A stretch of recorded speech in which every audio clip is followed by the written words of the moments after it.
আজকে সকালবেলা সব রকম কাজই হয়ে গেছে, শুধু রান্না হয়নি মানে সকালের টিফিনটা শুধু হয়েছে। সকালে তোমার ছেলের জন্য রুটি, আলু ভাজা, আলু দিয়ে পেঁয়াজ দিয়ে ভাজা, আর হচ্ছে ডিম ভাজা করে দিয়েছিলাম।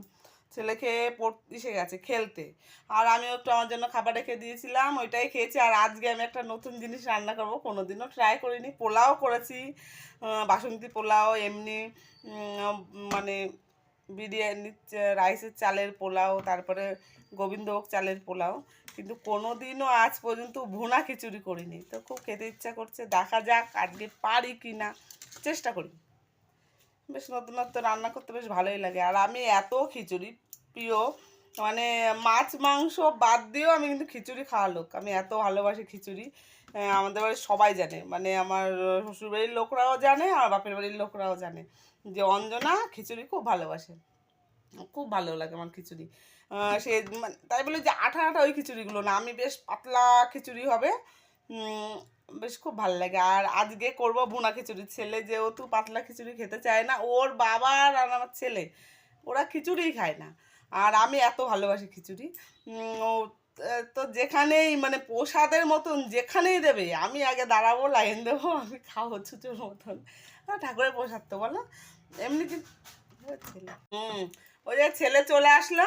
তো চলো আজকে এখন ঝটপট আমি আগে রান্না করে নিই, যদি রান্না ভালো হয় তাহলে আমি দেখাবো, না হলে আর দেখাবো না, ঠিক আছে?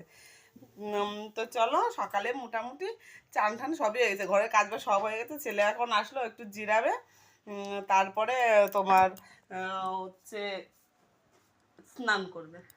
ওই দেখো আমার বাবা এসে গেছে, অত কষ্ট করে এসছে আমার বাবা, বুঝেছো?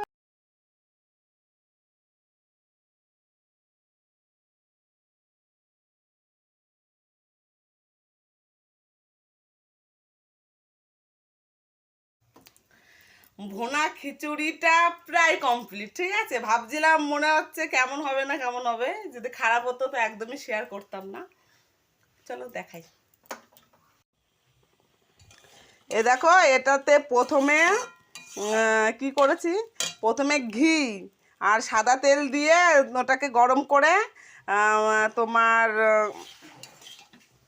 তোমার সেই গরম মশলার মধ্যে দারচিনি, লবঙ্গ আর হচ্ছে কয়েকটা এলাচ দিয়ে দিয়েছি। তার মধ্যে একটু দিলাম কয়েকটা কাঁচা লঙ্কা কোচানো, আর একটু আদা কোচানো দিয়ে ওটাকে বেশ সুন্দর করে ভাজলাম তেজপাতা দিয়ে। তারপর ওটা একটু ভাজা হলে একটু একটু আদা তোমার থেতো করে ওইটাকেও ভাজলাম। ভাজার পরে কিশমিশ আর কাজু বাদাম দিলে ভালো হয়, কাজু বাদাম দিইনি, আমাদের বাড়ি মানে চীনা বাদাম ছিল, ওই চীনা বাদামটা দিয়েছি। ওইগুলো দিয়ে আর একটু ভেজেছি। ভাজার পরে চালটাকে ধুয়ে ঝরিয়ে নিয়েছিলাম, সেটাকে দিলাম, সেটা দিয়ে একটু ভাজলাম। মুগ হচ্ছে সোনা মুগ ডাল, ওটা হচ্ছে শুকনো খোলায় ভেজে ধুয়ে ওটাকেও ঝরিয়ে নিয়েছি। ওটাকে ঝরিয়েই তোমার দুটোকেই ঝরিয়ে তোমার ভাজতে হবে, নাহলে কি ওই মানে জল থাকলে তো ভাজাটা বেশ হবে না। তো এখন এই ভাজা হয়ে গেল মোটামুটি, এবার আমি হচ্ছে জল হচ্ছে গরম করব। মানে উষ্ণ গরম জলটা দিলে বেশি ভালো হয়, কাঁচা জলটা দিলে একটু কেমন হয়। গরম জলটা দিয়ে নুন চিনি দিয়ে এটাকে আমি ঢাকবো। তারপরে মোটামুটি প্রথমে বেশি আঁচেই দেবো, তারপরে ধিমি আঁচে করব। তারপরে চলো লাস্ট ফাইনাল রেজাল্টটা কি হয় তোমাদের সঙ্গে বলছি পরে।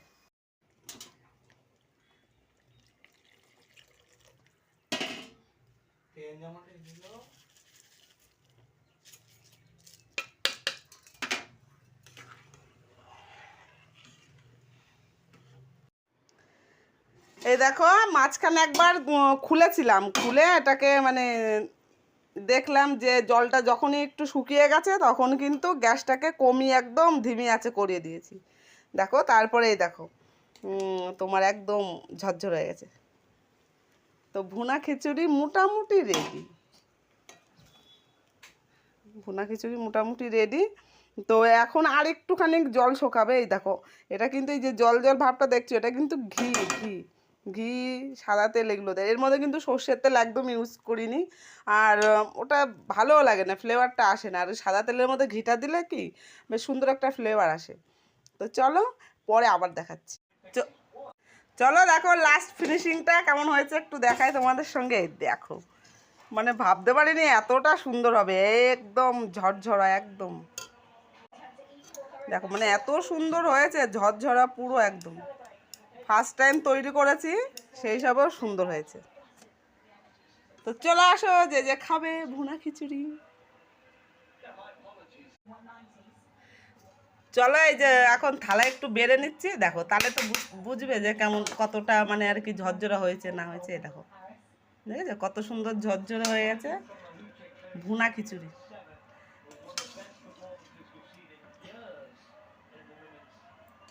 কাজু বাদাম দিলে আর একটু মানে ভালো হয়, তো কাজু বাদাম তো দিইনি। এই দেখো চীনা বাদাম ছিল, এটাই ভেজে দিয়েছি, এটারও সুন্দর টেস্ট এসছে।